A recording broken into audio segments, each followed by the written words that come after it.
All right, let's talk Miami Dolphins here for a little bit. Got some big news, of course, as we get ready closer and closer to the official start of free agency. But the Dolphins aren't waiting for the official start to make some moves. If you aren't aware, the Dolphins already made their first big signing. Let's get right into the article and report. Then we'll talk about more in detail and what this really means for the Dolphins on the other side. Let's get into the report. This is from Bleacher Report. The Miami Dolphins reportedly reached an agreement to sign free agent tight end Jonnu Smith on Thursday following his release from the Atlanta Falcons last month. According to ESPN's Adam Schefter, Smith and the Dolphins came to terms on a 2-year deal worth up to $10 million. That up to is important. It means his base is going to be lower. Incentives could theoretically bring it up to $10 million if he has a great year. All right, Smith, 28, is a 7-year NFL veteran who has played for the Tennessee Titans, New England Patriots, and of course the Falcons during his career.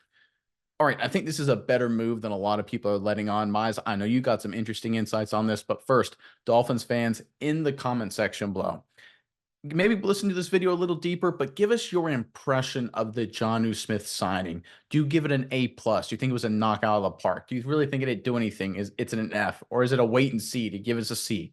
Whatever your thought is, give us your grade of the Dolphins signing Jonnu Smith in the comment section below.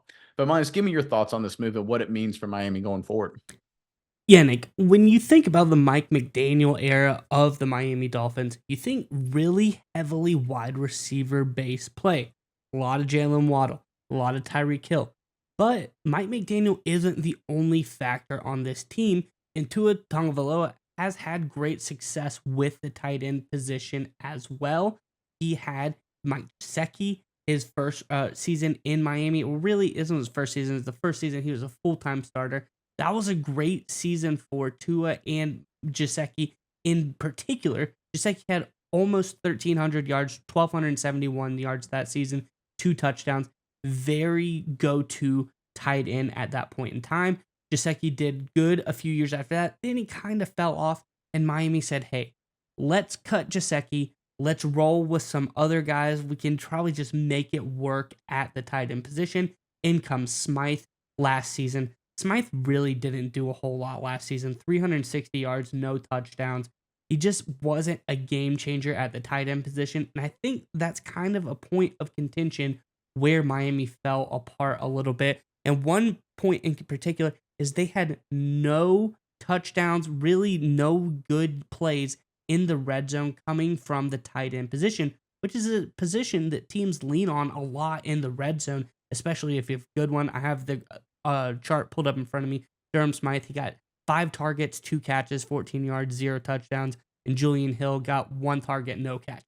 So I think adding Jonnu Smith, a guy who comes in and can really be that athletic game changer in the red zone and just be a big athletic tight end go-to pass catcher for Tua Tagovailoa, is going to elevate this offense. Yes, Tyreek Hill, Jalen Waddle are going to be the showpieces.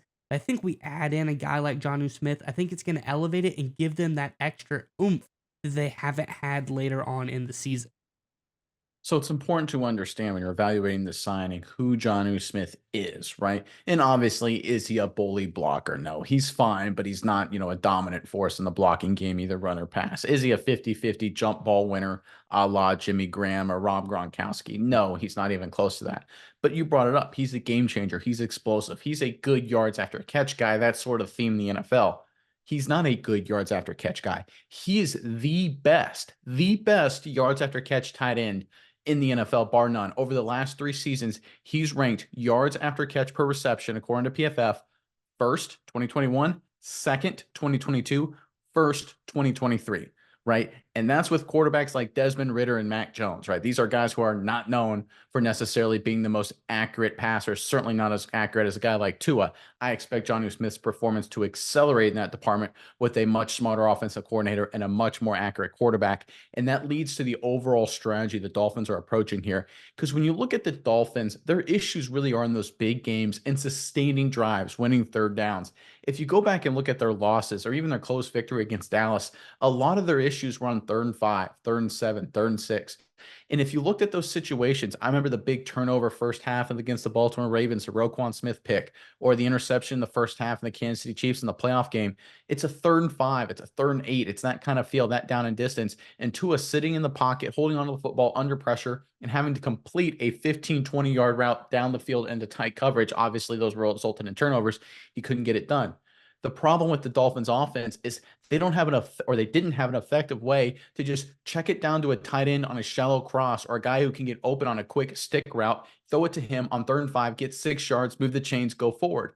Right? That is the beauty of what an elite tight end, or even a good tight end in terms of yards after catch, can do to an offense. It makes 3rd and 5 so much easier. It makes 3rd and 7 so much easier. Because as great as the Dolphins are and as explosive as they are, eventually teams will be able to stop you on 3rd down. They'll give up a big play or two. They'll live with that, but eventually they'll be able to force Tua to make a tough throw into coverage. A lot of quarterbacks can't do that all the time. No one can make a living that way.